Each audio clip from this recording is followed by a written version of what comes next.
you going through life, you trying to figure things out, and you had already been in juvenile court for a theft. And you meet a guy, he talking a big game. You really know the I did story. my I love research. it. Yeah, I did my research. I did my research. And he wants to take Layla on a shopping spree at the mall. And you said that, I knew it was a bit strange, that, there was no limits to what I could buy, but whatever, I just want what I want. And this man actually has stolen a credit card. Y'all get caught up and you find yourself back before Judge Roosevelt F. Was it Dorn? Mm-hmm. Roosevelt F. Dorn. And he basically told you, don't come back to this courtroom. If you come back to this courtroom, it's gonna be a problem. And I think you had 1 day left on your probation. When I tell Layla, you, how you get caught when up I a tell you day stupid, before? when I tell you stupid, so I told you I was wanting to hang with the wrong crowd, fighting at school, ditching school, bad grades. The whole I nine. was just doing what I wanted to do. Like I had no parental supervision, literally. Okay. And that's dangerous at It's that very age. dangerous. At that age. Nobody's waking me up. Like I said, nobody's telling me to go to school, nothing. I was totally going down the wrong path. So I was already on probation, getting ready to get off. And Judge Dorn was known in Inglewood. Like he was a judge. It's like he locks people up, right? So he probably was already thinking, what is this girl doing here? Now, mind you, when I got arrested, I went under the name Anderson, okay? So I knew don't use my last name, but he knew who I was. He did? Yeah, he knew. How could you tell? But I don't know. He didn't tell you He though, knew. like I know who you are. No, he knew though. And he was like, what is, like, first of all, what is she here in the first place? Well, what is going on? So when I came back and got arrested for being with someone who had a stolen credit card and because the first time I got in trouble was for shoplifting. I was with some girls, she was stealing. I was like, I had money in my pocket. Okay, Right. I'm gonna steal too. Right. Stupid, got caught. And the crazy thing about it is my attitude is what got me on probation. Because when we got caught, my two friends, including the one who was just always stealing, always got us doing it. Right. She didn't make me do it, but she gave me the idea to do it. She's sitting there crying, and I'm telling them, what are you guys crying for? We knew what we were doing. I'm acting all tough. I'm not afraid. So the officers are looking at me like, oh, okay, this one right here, we're gonna show her. So they went home and got picked up. I got booked,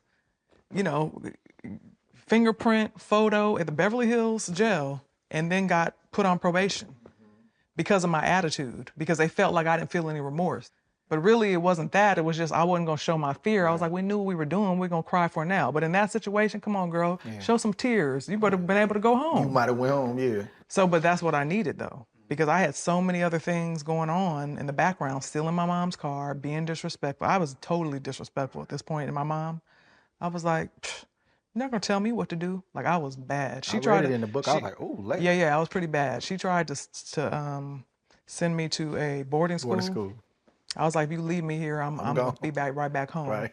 And she wouldn't get her money back, so she brought me home. She was like, what am I gonna do with her? Like that was strategic. My poor mother. Yeah. So I didn't come home that day. He was like, take her, and I just looked back at my mom and started crying. That's when I became a real kid. Because I was like already telling my friend, yeah, girl, I'm going to court. I'll see you tonight at the party. Yeah, woo. Not so. They put my hands behind my back. I had to put on those county clothes. My mom was crying. And she tells me now, of course she felt bad, but then she was like, this is probably what she needs. Right. So I ended up going, and he set my court date for 2 weeks. And I was like, 2 weeks? Where am I going? Where are they taking me? It was scary. And, you get just locked up. 2 weeks comes, he didn't see me.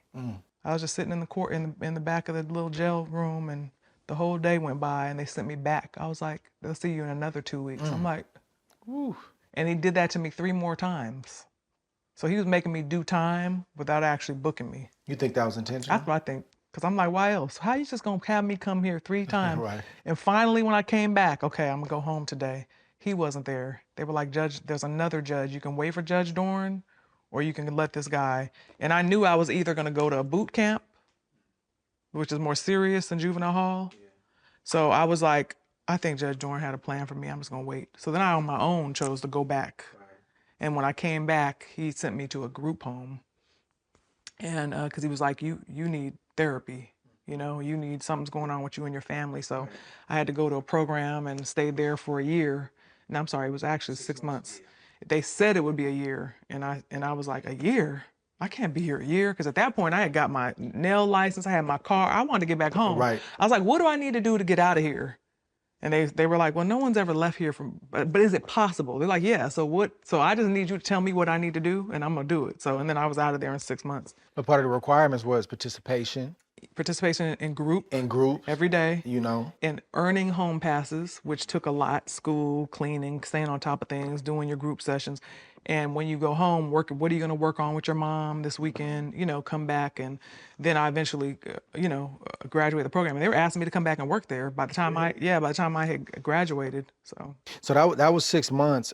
During that time, did you have any communication with Ali? Did he know? Yeah, he knew. He knew when I was locked up, and he knew all of this. You I can know, only it was imagine what everyone he was was just like, thinking. "What's going on with Layla?" Because you have to remember, I'm the baby, I'm the ghetto one, Yeah. I'm the bad one, I'm the one that didn't want to be Muslim. What is going on? I can only imagine the conversations that were had, especially those ones that weren't that close to me.